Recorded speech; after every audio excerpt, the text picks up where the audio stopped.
the good word, DKB here. So there's some interesting news. I meant to post about this a couple weeks back, but coming out of the Senior Bowl, the New York Jets were making some moves, meeting some of the candidates from there, and there was an interesting name that came across at an interesting position.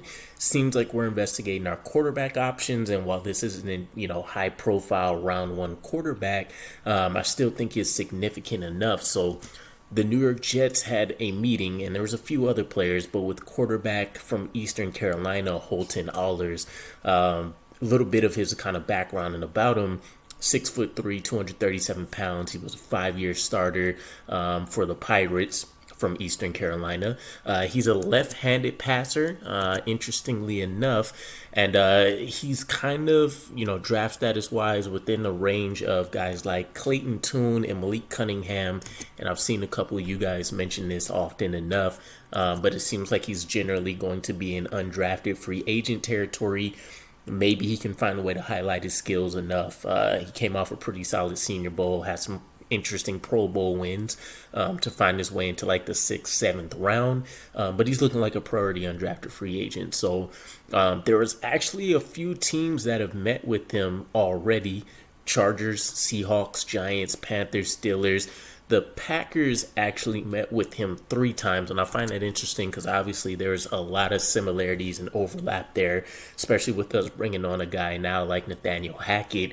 So I think it makes a lot of sense for why we would have visited with him just from a schematic standpoint and some of the things he offers. Now, undrafted free agent isn't going to be a make or break case for what happens with our quarterback situation, but it could symbolize the fact that we may be looking to try to have somebody developing in the wings to take over the backup role from a Zach Wilson, especially depending on if we get Derek Carr versus an Aaron Rodgers.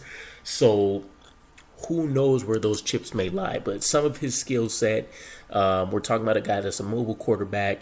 He has the frame that allows him to pick up some tough extra yardage, generally tries to keep his eyes downfield. You can see that he has the ability to kind of throw some touch passes to most areas of the field. He's comfortable throwing on the run. He's pretty effective on rollout plays, and it seems like those have been consistently more on the right side of the field. He can flash some anticipation throws. We can see him throw with pressure in his face. And East Carolina actually gave him a lot of responsibilities at the line of scrimmage in terms of being a quarterback that can go out there and alternate just plays based on what he's seeing. Now, weaknesses, he has a weird throwing motion. There's a little bit of a hitch there. There's some arm talent concerns. He doesn't have probably even an average NFL quarterback arm. He's not going to be able to make a lot of the throws some of these other guys are. He's not really elusive. He's more of a tough yardage kind of guy if he does run. When he is throwing on a run, he has the ability to, but he's not really setting his feet. There will be some concerns there. There's obviously going to be competition concerns. Strongest, opponents he's seen in 2022 was BYU and North Carolina State, and I think that's pretty telling. He's not, as a mobile quarterback in college, just from his strength and skill set, he's not necessarily going to be able to rely on that same thing at the NFL level. We also see that he has a bit of a tendency to try to run early. There's ball security concerns. He had 9 fumbles in 2021. A lot of that seems like it was due to some questionable pocket awareness. Again, there's kind of a loop or a hitch in like his throwing motion, so there's release concerns there. Again, arm strength, so he's not going to be able to squeeze the ball. He doesn't really have the ability to attack the deep part of the field whatsoever. Everybody will hit once in a million shots, but for the most part, that's not going to be a strong part of his game. He also doesn't sell play action or run pass option plays very well. So a lot of concerns with him, but again, for a guy that's an undrafted free agent and potentially a priority, it's not like we'd be investing much of anything to him. A practice squad guy that you hope you can try to develop into, some kind of backup quarterback.